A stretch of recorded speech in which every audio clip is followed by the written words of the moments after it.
UP DElEd third semester के सभी प्रशिक्षार्थियों का स्वागत है आपका अपने यूट्यूब चैनल टेट की पाठशाला में। दोस्तों, आज मैंने आपके लिए मैथमेटिक्स के ऑफिशियल पेपर का सलूशन जो कि 22/9/2021 को पूछा गया है उसका सलूशन लेकर आया हूं। दोस्तों, आपसे निवेदन है कि आप सभी प्रश्नों के सलूशंस को देखिए और अपने उत्तरों से मिलान करिए। अगर आपको मेरा प्रयास अच्छा लगे तो मेरे चैनल को सब्सक्राइब, वीडियो को अधिक से अधिक शेयर एवं लाइक भी करिए। चलिए दोस्तों, शुरू करते हैं। पहले वस्तुनिष्ठ प्रश्न। पहला प्रश्न पूछा गया था, द्रव्यमानों 50 ग्राम और 1/2 किग्रा का अनुपात है। तो पहले हमारा पूछा गया द्रव्यमान 50 ग्राम और 1/2 किग्रा में। तो 1/2 किग्रा को क्या लिख सकते हैं हम लोग? 1/2 किग्रा इक्वल टू कितना होगा? 1 किग्रा में 1000 ग्राम, तो आपका आधा किलोग्राम में कितना हो जाएगा? आपका 500 ग्राम हो जाएगा। अब क्या पूछा गया है? 50 ग्राम और आधा किग्रा मतलब 500 ग्राम में अनुपात क्या है? तो हम सबसे ऊपर क्या लिखेंगे? 50 ग्राम और नीचे क्या लिखेंगे? आपका 500 ग्राम। अब ग्राम ग्राम कट गया। अब देखिए कितना हो गया? 5 से 0 कट गया और 5 का नम 5 और 5 धम 10, मतलब कितना आ गया? 1/10, या इसको हम लोग सकते हैं 1:10। तो इसका उत्तर क्या आएगा आपका? 1:10। कौन सा दिया गया आपका? तीसरा ऑप्शन इसका सही है, 1:10। अब आते हैं दूसरे प्रश्न पे। दूसरा प्रश्न क्या है आपका? दिया गया है अर्धवृत्त में स्थित कोण का मान होता है। तो इसका पहला ऑप्शन दिया गया है 80, दूसरा ऑप्शन दिया गया है 60, तीसरा ऑप्शन दिया गया π/2 रेडियन और चौथा ऑप्शन दिया गया 180 अंश। तो आपको ज्ञात होना चाहिए कि अर्धवृत्त में बना कोण हमेशा समकोण होता है और समकोण को हम लोग क्या बोलते हैं? 90 अंश। 90 अंश को हम लोग क्या लिख सकते हैं? आपको π/2 और रेडियन इसका मात्रक होता है। तो इसलिए इसका आंसर क्या आपका सही होगा? π/2 रेडियन। इसका ऑप्शन संख्या 3 सही होगा। अब चलते हैं प्रश्न संख्या 3 पे। प्रश्न संख्या 3 पूछा गया था, नीचे दिए गए खातों के प्रकार में कौन से बैंक खाते में बैंक ब्याज नहीं देता है? पहला बचत खाता दिया गया था, सावधि खाता दूसरा ऑप्शन, तीसरा आवर्ती खाता और चौथा चालू खाता। तो आपको ज्ञात होना चाहिए कि बचत खाते में बैंक आपको ब्याज देता है, सावधि खाता में भी आपको बैंक ब्याज देता है और आवर्ती खाता में भी बैंक आपको ब्याज देता है, परंतु चालू खाता में बैंक कभी ब्याज नहीं देता है। इसीलिए ऑप्शन संख्या आपका 4 सही होगा इस प्रश्न का। अब आते हैं प्रश्न संख्या 4 में। प्रश्न संख्या 4 क्या दिया गया था आपका? यदि समुच्चय ए बराबर मझले ब्रैकेट में 1 2 3 5 9 तथा बी बराबर मछली ब्रैकेट में 3 2 3 5 7 8 हो तो a माइनस बी का समुच्चय होगा। तो आपको a माइनस बी का मतलब समझना चाहिए। a माइनस बी मीन्स क्या होता है? ऐसे वैल्यू जो आपके a में हो परंतु b में ना हो। तो यहाँ पे देखिए आपका a में क्या है? 1 2 3 5 9 है और यहाँ पे क्या है? 2 2 यहाँ भी है, 2 यहाँ भी है, मतलब ये नहीं हो सकता है। अब क्या दिया गया है? एक यहाँ पे, एक यहाँ नहीं है, तो एक है, मतलब एक यहाँ पे लिख दीजिए, एक हो गया जो a में है परंतु b में नहीं है, तो मतलब एक है पर b में नहीं है। अब दूसरा 2 आपका b में है, तीसरा आपका क्या दिया है? 3 3 भी b में है, फिर क्या आपका दिया गया? 5 5 भी b में है और 9 9 आपका b में नहीं है। तो इसका क्या होगा? 1,9 आपके a माइनस बी की वैल्यू हो गई। तो इसका ऑप्शन संख्या कौन सा सही होगा आपका? 1,9। ऑप्शन संख्या बी मतलब सेकंड इसका सही होगा। अब आते हैं प्रश्न संख्या 5 पे। प्रश्न संख्या 5 कैसे सॉल्व करेंगे? चलिए इसको सॉल्व कर लेते हैं। दिया गया है आपका 1/2 की पावर -2 गुणे 1/2 की पावर 2। अब देखिए, जब भी हम लोग अगर माइनस में दिया गया है तो हम इसको पलट दें तो क्या हो जाएगा? 2 की पावर, आप 2/1 इसको कर सकते हैं, 2/1 की पावर 2 गुणे 1/2 का स्क्वायर। अब 2 की पावर 2 कितना होता है आपका? 4, तो 4 गुणे 1/2 का पावर 2 मतलब 1/4। ये हो गया, 4 से 4 कट गया। इसका आंसर क्या आ गया? आपका 1 आ गया। अब इसमें देखिए कौन सा आंसर सही है आपका? ऑप्शन संख्या 2 इसका सही आंसर होगा। यह रहे आपके वस्तुनिष्ठ प्रकार के प्रश्न। अब चलते हैं अति लघुत्तरी प्रश्नों पर। छठवां प्रश्न दिया गया था, लॉग जिसका बेस 0.3 है और 0.09 का मान ज्ञात करें। तो इस प्रश्न को हम 2 तरीके से सॉल्व कर सकते हैं। पहला हम सॉल्व करते हैं, तो हल ये मैं लिख देता हूँ यहाँ प्रथम विधि। आपको जो विधि अच्छी लगे उस तरह आप इसको सॉल्व कर सकते हैं। तो पहली विधि में हम क्या करते हैं, इसको हम लिख सकते हैं 0.09 को क्या लिख सकते हैं, 0.09 को हम लोग लिख सकते हैं आपको 0.3 का होल स्क्वायर। ये आपको पता है। अब क्या लिख सकते हैं हम लोग इसको, अब इसको हम लिख सकते हैं log 0.3, ये दिया गया है, और इसको हम लोग क्या लिख दें 0.3 का होल स्क्वायर। ये आपको समझ में आ गया होगा। अब बताइए ये क्या होता है आपका log m की पावर n क्या होता है आपका n log m। इसी प्रकार अगर यहाँ पे देखा जाए तो ये n क्या है आपका, m यहाँ पे 0.3 और n क्या है आपका 2 है। तो इसी प्रकार हम इसको कर देंगे तो क्या हो जाएगा आपका दोस्तों, आपका हो जाएगा, ये सूत्र है आपको पता होना चाहिए। अब इस सूत्र का यूज हम लोग यहाँ कर लेते हैं। यहाँ क्या हो जाएगा, 2 पहले आ जाएगा, 2 log बेस क्या हो जाएगा 0.3 और 0.3। अब देखिए 0.3 और 0.3 बराबर है, मतलब कि ये क्या है, ये भी एक सूत्र होता है। क्योंकि log जिसका बेस 10 हो, अगर 10 हो तो उसकी वैल्यू क्या होती है आपकी 1 होती है। तो इस प्रकार इसकी वैल्यू कितनी हो गई आपकी 1 हो गई। तो ये 2 और गुणे 1 कितना वैल्यू आ गया आपका, आपकी वैल्यू आ गई 2। ये आंसर हो गया। अब इसको हम लोग दूसरे बीच से भी सॉल्व कर लेते हैं। अब दोस्तों हम लोग सॉल्व करते हैं दूसरे बीच से। अगर आपको दूसरी बीच समझ में आए तो दूसरी बीच से आप सॉल्व किए होंगे तब भी आपको नंबर मिल जाएगा। तो दूसरी बीच क्या है आपकी, इसमें हम क्या करते हैं कि दिया गया है log 0.3 दिया गया है और यहाँ दिया गया है 0.09। इसको हम मान लेते हैं x के। अगर यहाँ पे दिया गया है m और यहाँ दिया गया है n बराबर आपका p के, तो क्या हो जाएगा आपका हो जाएगा m की पावर आपका p बराबर n के। यही होता है आपका सूत्र। ये सूत्र हो गया। अब इसका यूज हम लोग कर लेते हैं। अब इसके बराबर x दिया गया है तो ये क्या हो जाएगा आपका m, आपका क्या हो जाएगा आपका यहाँ पे 0.3 की पावर x क्या हो जाएगा, पावर x हो जाएगा, बराबर n क्या हो जाएगा 0.09। अब ये किसकी पावर हो सकता है, ये हो जाएगा 0.3 की पावर x बराबर ये हो जाएगा 0.3 का स्क्वायर होता है। तो यहाँ से x दोनों ये बेस ये बराबर है तो x बराबर क्या हो जाएगा आपका, x बराबर आपका 2 आंसर हो जाएगा। इस प्रकार भी आप सॉल्व कर सकते हैं कि x बराबर 2 यहाँ पे आंसर हो गया। प्रथम विधि भी इस तरह सॉल्व हो सकता है और दूसरे विधि से भी सॉल्व हो सकता है, दोनों से आंसर इसका 2 आएगा। अब चलते हैं प्रश्न संख्या 7 पे। प्रश्न संख्या 7 क्या दिया गया था आपके पेपर में, दिया गया था x की power a minus B into x की power b minus C into x की पावर c माइनस ए का मान ज्ञात कीजिए। तो इस प्रश्न को कैसे सॉल्व करते हैं।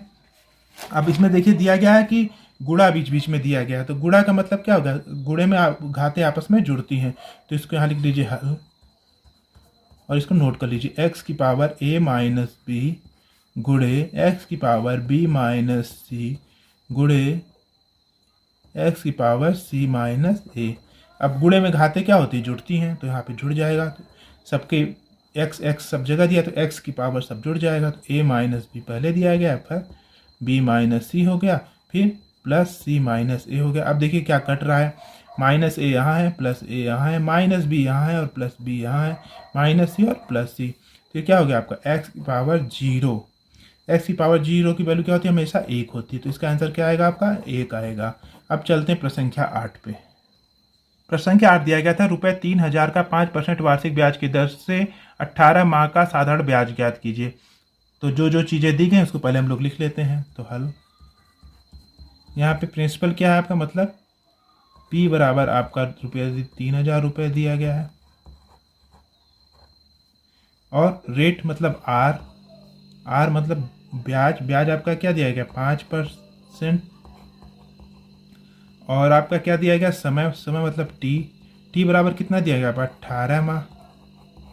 अब इसको 18 माह को कैसे लिख सकते हैं हम लोग, यहाँ लिख देखिए, चूंकि 12 मंथ बराबर 1 ईयर के, इसलिए 1 मंथ बराबर क्या हो जाएगा आपका 1/12 ईयर। इसलिए आपका 18 मंथ मतलब 18 माह कितना हो जाएगा 18 गुणे 1/12 ईयर। अब इसको कट कर दीजिए। 18 गुणे 1/12 मतलब इसको 6 से कट कर दीजिए। 6 दूना 12 और 6 3 18 मतलब कितना आ गया 3/2 ईयर। तो जहाँ ईयर दिया गया है वहाँ हम लोग क्या लिख सकते हैं 3/2 ईयर। यहाँ तक आपको समझ में आया होगा। अब हम लोग साधारण ब्याज का फार्मूला जानते हैं। साधारण ब्याज बराबर मूलधन, जो कि आपका क्या होता है P गुणे दर, दर मतलब R गुणे समय मतलब T बटा आपके 100 हो गया। यहाँ तक आपको समझ में आया होगा। जो जो वैल्यू दी गई उसको लिख लीजिए। P प्रिंसिपल मतलब आपका मूलधन क्या दिया गया आपका 3000 गुणे दर आपका 5% और समय आपका क्या दिया गया 3/2 और पूरे के बटा आपका हो गया 100। यहाँ तक आपको समझ में आया होगा। अब क्या कर सकते हैं हम लोग। अब हमारा हो गया 3000 गुणे 5 गुणे 3 और 2 ये क्या हो जाएगा नीचे चलाएगा तो 2 गुणे आपका 100 हो गया। यहाँ तक आपको समझ में आया होगा। अब कट कर लेते हैं। ये 00 से 00 कट गया। ये अब 2 से काट कर लीजिए। 2 × 2 और ये हो गया 15। अब इसका गुणा आपस में कर लीजिए। क्या बचा आपका 15 गुणे 5 गुणे 3। अब इसको कर लीजिए 15 और गुणे आपका हो गया 15। 15 का स्क्वायर कितना होता है 225 आपका रुपए। साधारण ब्याज आ जाएगा। साधारण ब्याज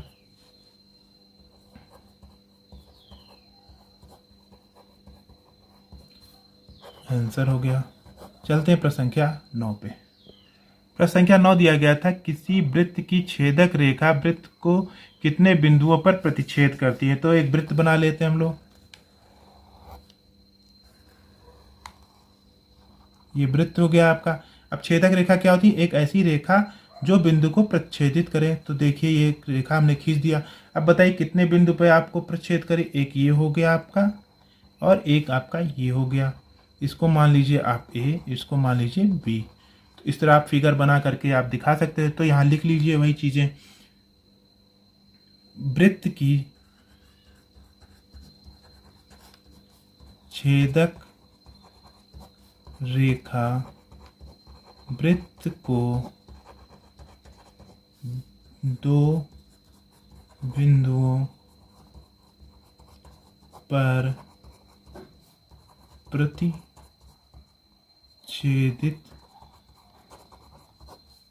करती है। ये आपको समझ में आ गया होगा। चलते हैं प्रश्न संख्या 10 पे। प्रश्न संख्या 10 आपके पेपर में दिया गया था। एक व्यक्ति रुपए 25 वाले शेयरों में रुपए 2500 की पूंजी लगाता है। जब शेयर का मूल्य 30 रुपये हो जाता है तब उन्हें बेच देता है। तो व्यक्ति को हुए लाभ की गणना कीजिए। तो यहाँ पे लीजिए हल। क्या दिया गया आपका दिया गया है। क्या दिया गया है एक शेयर का मूल्य बराबर 25 रुपये। ये आपको दिया गया है। तो आप यहाँ से निकाल लीजिए कि 2500 रुपये में कितने शेयर खरीद लेगा। चूँकि 25 रुपये में शेयर खरीदता है इक्वल टू 1, इसलिए 1 रुपये में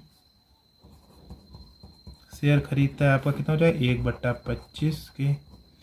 इसलिए आपका कितना रुपये दिया गया आपका 2500 रुपये। यहाँ देखिए क्वेश्चन में दिया गया है तो इसलिए 2500 रुपये बराबर 2500 रुपये में शेयर खरीदता है। कितना शेयर खरीद लेगा आपका 2500 गुणे 1/25। यहाँ से कट कर दीजिए। 25 से कटेगा तो 25 करना 25 कितना आ जाएगा आपका 100 शेयर आ जाएगा। तो मतलब उसने कितना खरीद लिया आपका 100 शेयर खरीद लिया। अब क्या करेंगे हम लोग। अब यहाँ लिख लीजिए चूँकि एक शेयर को बेचता है बराबर कितने रुपए में बेचता है आपका 30 रुपए में बेचने लगा आप। इसलिए आपका कितना शेयर आपका है 100 शेयर। 100 शेयर को बेचता है कितना हो जाएगा आपका 30 गुणे 100 बराबर कितना हो जाएगा 3000 रुपये। तो लाभ कितना उसको हुआ लाभ पूछा है तो लाभ बराबर कितना हो जाएगा विक्रय मूल्य माइनस का क्रय मूल्य। विक्रय मूल्य आपका दिया है 3000 रुपये और क्रय मूल्य आपका कितना है आपका 2500 रुपये उसने थे उसका। तो अब कितना आ गया आपका 3000 में से 2500 गया तो आपका 500 रुपये लाभ हो गया लाभ। ये आपका आंसर हो गया। चलते हैं प्रश्न संख्या 11 पे। 11 दिया गया था वृत्त का केंद्र O है यदि कोण APB बराबर 30 अंश तो कोण AOB का मान होगा। तो यहाँ पे देखिए APB का मान 30 अंश दिया गया तो हमसे ये वैल्यू पूछी गई है तो इसका हम निकाल लेते हैं। तो हल वृत्त का केंद्र O है यहाँ पे वृत्त का केंद्र O है तो क्या दिया गया है कोण APB बराबर आपका हो जाएगा 30 अंश ये दिया गया है। तो कोण क्या हो जाएगा आपका AOB बराबर रहेगा 2 गुणे कोण APB। तो क्या हो जाएगा आपका 2 गुणे 30 बराबर 60 अंश। यहाँ आप लिख सकते हैं क्यों चूंकि केंद्र पर बना कोण परिधि पर बने कोण का 2 गुना होता है। इस तरह आप लिख सकते हैं नोट में। अब चलते हैं लघुत्तरी प्रश्नों पे जो कि आपका प्रश्न संख्या 12 से शुरू होता है। प्रश्न संख्या 12 में दिया गया था दिए गए चित्र में O वृत्त का केंद्र है। चक्रीय चतुर्भुज ABCD में कोण AD और C बराबर 100 अंश दिया गया है। तो कोण ABAC का मान ज्ञात कीजिए। तो आपको ज्ञात होना चाहिए कि चक्रीय चतुर्भुज में आमने सामने का कोण 180 अंश होता है। तो यहाँ देखिए हम फिगर में बताते हैं आपको कि यहाँ देखिए कोण AD और ये C की वैल्यू कितना दिया गया आपका दिया गया है 100 अंश। तो इसके सामने की भुजा क्या हो गया आपका ये हो गया। इसका अंश वैल्यू कितना हो गया 100 और कितना जोड़ेंगे तो 180 हो जाएगा 80 अंश हो जाएगा। अब देखिए अभी मैंने बताया है कि अर्धवृत्त में बना कोण समकोण होता है। तो ये क्या है अर्धवृत्त ही तो है क्योंकि केंद्र है तो इसके सामने की ये भुजा क्या हो जाएगी आपकी 90 अंश हो जाएगी। अब हमसे पूछा क्या गया है आपका चक्रीय चतुर्भुज में आपका कोण BAC का वैल्यू ज्ञात करना है। तो BA और C की वैल्यू इसको मान लेते हैं हम लोग x, इसको हम लोग मान लेते हैं x। यही चीज़ें हम पहले यहाँ पे लिख लेते हैं हमने फिगर से आपको समझा दिया गया। हल चक्रीय चतुर्भुज ABCD में क्या हो जाएगा आपका कोण AD और C प्लस कोण आपका हो जाएगा AB और C ABC बराबर आपका क्या होना चाहिए 180 होना चाहिए क्योंकि आमने सामने के कोण 180 अंश होते हैं। यहाँ लिख दीजिए आमने सामने के कोण का योग 180 अंश होता है। ये आपको समझ में आ गया होगा। अब देखिए यहाँ पे ADC की वैल्यू क्या दिया गया आपकी 100 अंश प्लस कोण ABC बराबर 180 अंश। तो कोण ABC बराबर क्या हो जाएगा आपका 180 अंश माइनस 100 अंश बराबर आपका हो गया 80 अंश। मैंने यहाँ पे लिख दिया 80 अंश। अब यहाँ पे आप एक पॉइंट ये हो गया। अब यहाँ पे आपका एक पॉइंट ये हो गया। दूसरा पॉइंट आपका क्या हो लिख सकते हैं आप, यहाँ पे लिख दीजिए अर्ध वृत्त में बना कोण समकोण होता है। इसलिए क्या हो जाएगा आपका कोण ए सी बी बराबर आपका 90 अंश हो गया। अब हमसे पूछा क्या गया है, कोण आपका पूछा गया बी ए सी की वैल्यू। तो हम कैसे निकाल सकते हैं बी ए सी की वैल्यू। आप इन तीनों का योग कितना होना चाहिए आपका 180 अंश होना चाहिए त्रिभुज में।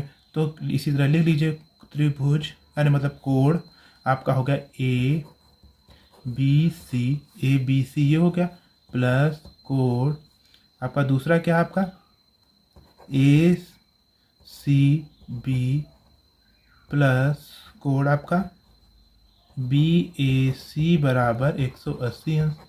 यहाँ लिख सकते हैं आपकी तीनों कोणों का मान 180 अंश होता है। यहाँ पे आप अंतः भी लगा सकते हैं, अंतः कोणों का मान 180 अंश होता है। इसीलिए मैंने इसको लिख दिया। अब देखिए जो जो वैल्यू दी गई उसको लिख दीजिए। ए बी सी की वैल्यू कितना आ गया आपका 80 अंश प्लस ए सी बी की वैल्यू कितनी आई थी आपकी 90 अंश प्लस इसकी वैल्यू हमने x मानी थी बराबर 180 अंश के। अब देखिए कितना हो गया 9, 90 और 80 कितना हो गया 9 8 17 170 अंश प्लस कोण x बराबर 180 अंश के। तो कोण x बराबर कितना हो गया आपका 180 अंश माइनस 170 अंश। कोण x बराबर आपका हो गया 10 अंश। इसलिए आपका कितना हो गया, इसलिए कोण आपका किसकी वैल्यू पूछा गया बी ए सी बराबर 10 अंश। ये आपका आंसर हो गया। चलते हैं अगले प्रश्न पर, प्रश्न संख्या 13 पे। प्रश्न संख्या 13 दिया गया था x square minus x minus 42 का गुणनखंड कीजिए।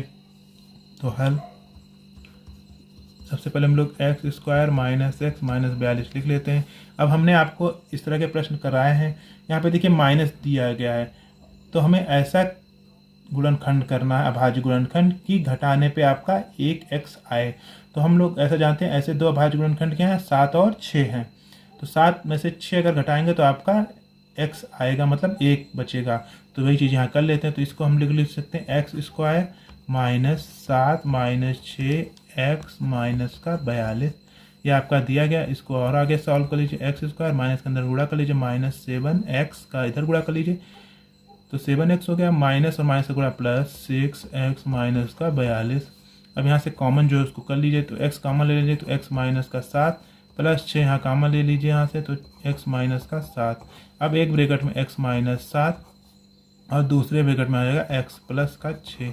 यही आपका गुणनखंड हो गया। आशा करता हूँ अभी प्रश्न आपको समझ में आया होगा। चलते हैं प्रश्न संख्या 14 पे। 14 आपका प्रश्न संख्या दिया गया है रुपये 1000 का 10% वार्षिक ब्याज की दर से 1 वर्ष का चक्रवृद्धि ब्याज ज्ञात करें यदि ब्याज की दर छमाही हो।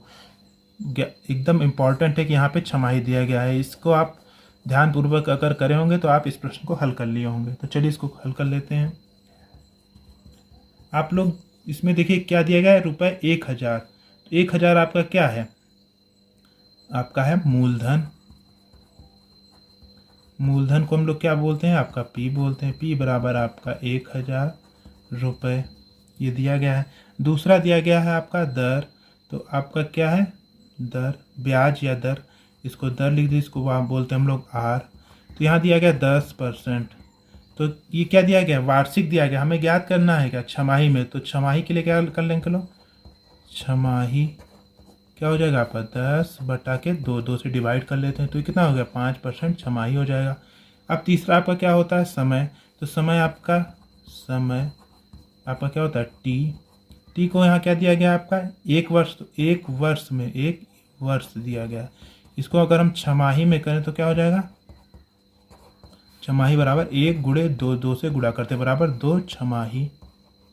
अब हम लोग फार्मूला जानते हैं मिश्रधन बराबर मूलधन क्या हो जाएगा 1 प्लस दर बटा के 100 इंटू का समय, ये हम जानते हैं। अब मूलधन आपका कितना दिया गया, आपका 1000। 1 प्लस दर कितना है आपका 5, क्योंकि छमाही में पूछा है, 5 बटा के 100, और समय आपका 2 है।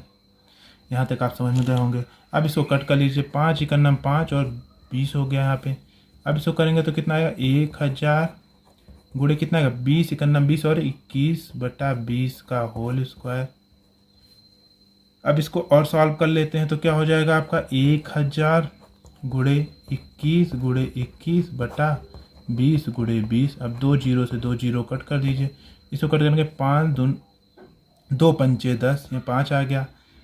अब क्या कर सकते हैं हम लोग, इसको हम लोग लिख सकते हैं 21 का स्क्वायर मैंने आपको बता चुका हूँ 441 होता है, गुणे 5 बटा के आपके 2 हो गया। अब इसको या तो 5 बटे 2 को आप 2.5 लिख दीजिए तो कितना हो गया आपका 441 गुणे 2.5।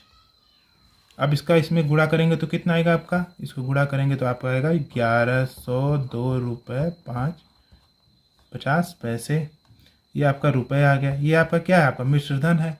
और हमसे पूछा क्या गया था, चक्रवृद्धि ब्याज। तो चक्रवृद्धि ब्याज बराबर क्या होता है, यहाँ लिख लीजिए, चक्रवृद्धि ब्याज बराबर मिश्र धन माइनस का मूलधन। अब मिश्र धन आपका क्या दिया गया आया है, आपका 1102 रुपये 50 पैसे, माइनस का मूलधन आपका कितना यहाँ दिया गया, मूलधन ऊपर देखिए आपका दिया गया है 1000 रुपये। तो यहाँ मूलधन हम लोग लिख लेंगे 1000 रुपये। इसको घटाएंगे तो आपका कितना आएगा 102 रुपये 50 पैसे रुपए में ये चक्रवृद्धि ब्याज। ये आपका आंसर होगा 102 रुपये 50 पैसे, इसका आंसर आएगा। अब चलते हैं प्रश्न संख्या 15 पे। प्रश्न संख्या 15 दिया गया था, किसी कक्षा के छात्रों की लंबाई का आंकड़ा निम्न है, छात्रों की माध्य ऊंचाई ज्ञात करें। तो ऊंचाई आपकी सेंटीमीटर में दी गई थी और छात्रों की संख्या दी गई थी। तो इस प्रश्न को कैसे सॉल्व करते हैं, चलिए देखते हैं। इस सबसे पहले क्या होता है, आपका दिया गया ऊंचाई, दूसरा आपका दिया गया छात्रों की संख्या, और तीसरा हम लोग क्या करेंगे, अगर हम इसको मान लेते हैं x और इसको हम मान लेते हैं f, और तब हम तीसरा क्या करेंगे f इंटू एक्स, मतलब ऊंचाई गुणे छात्रों की संख्या माध्य निकालने के लिए। तो ये क्या हो जाएगा f इंटू एक्स हो जाएगा। अब इस प्रकार हम क्या करेंगे, अब एक कॉलम बना लेते हैं 3।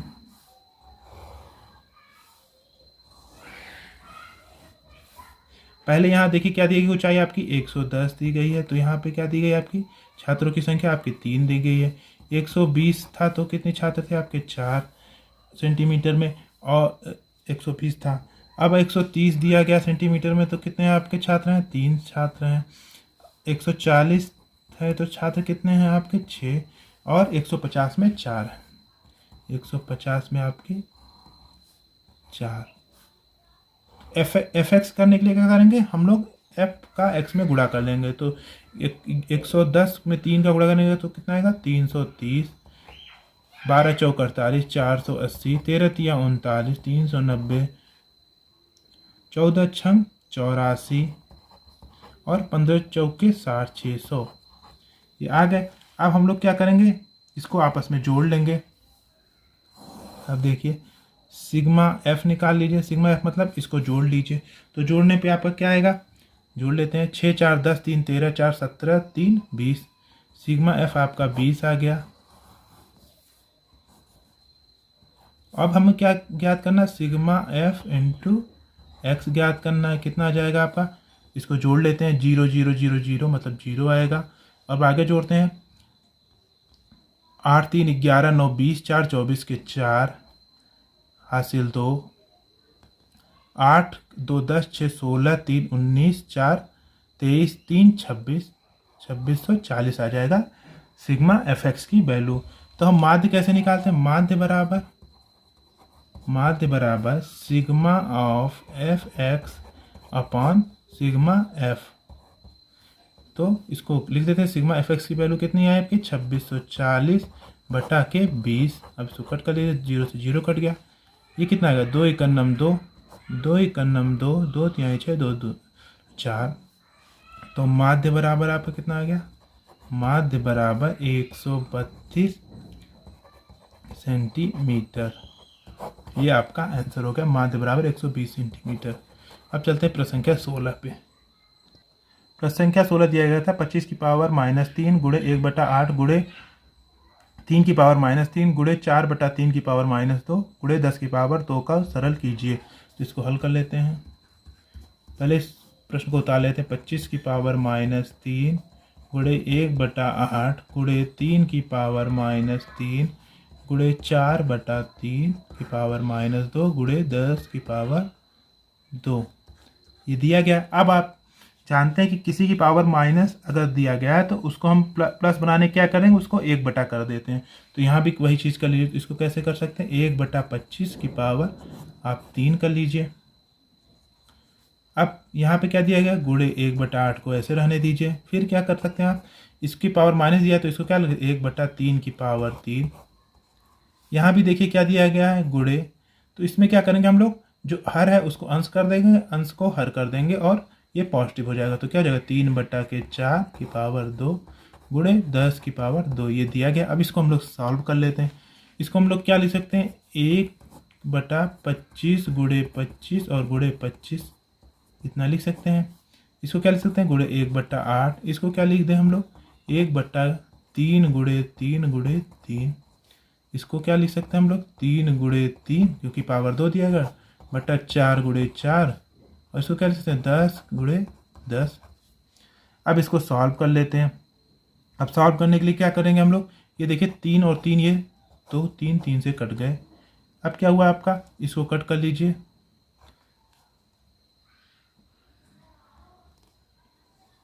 2 पंचे 10 और ये 2 दूना 4 हो गया। अब यहाँ क्या आएगा? 2 पंचे 10 और 2 दूना के 4 आ गए। यहाँ तक आपको समझ में आया होगा। अब देखिए 5 25 और ये 5 से ये 5 कट गया। अब क्या बचा आपका? अब जो बचा उसको नोट कर लीजिए। ऊपर आपका क्या बचा? आपका 1 बचा है, तो 1 बटा आपका क्या हो गया?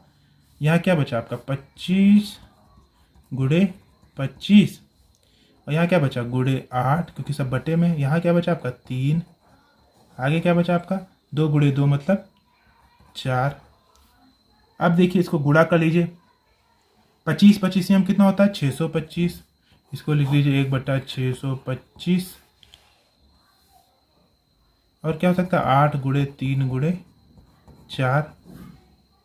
अब 8 का गुणा इसमें कर लीजिए तो कितना हो गया? 1/8 45 की 0 हासिल 4, 8 दूना 16 और 4 20 के 0 हासिल 2, 8 छंग 48, 2 50, 5000 और कितना होगा? 4 तिहाई 12। अब 12 गुणा 5 में करेंगे, 12 पंचे 60, मतलब ये कितना आ गया? 1/60 ये हो गया, और ये 3 0 और बचा है, मतलब 1/60,000 इसका आंसर होगा। आशा करता हूँ ये प्रश्न आपको समझ में आया होगा। चलते हैं अगले प्रश्न में, प्रश्न संख्या 17 पे। प्रश्न संख्या 17 दिया गया था, एक कार 30 किलोमीटर प्रति घंटा की चाल से कोई दूरी 3 घंटे में तय करती है। उसी दूरी को दूसरी कार जिसकी चाल आपकी 40 किलोमीटर प्रति घंटा कितने समय में तय करेगी। तो यहाँ दूरी नहीं पता है तो हम सबसे पहले मान लेते हैं आपका, माना दूरी बराबर आपका x किमी किलोमीटर। अब क्या दिया गया आपका? चाल बराबर आपका क्या दिया गया? 30 किमी पर घंटा, और समय क्या दिया गया आपका? समय बराबर 3 घंटा।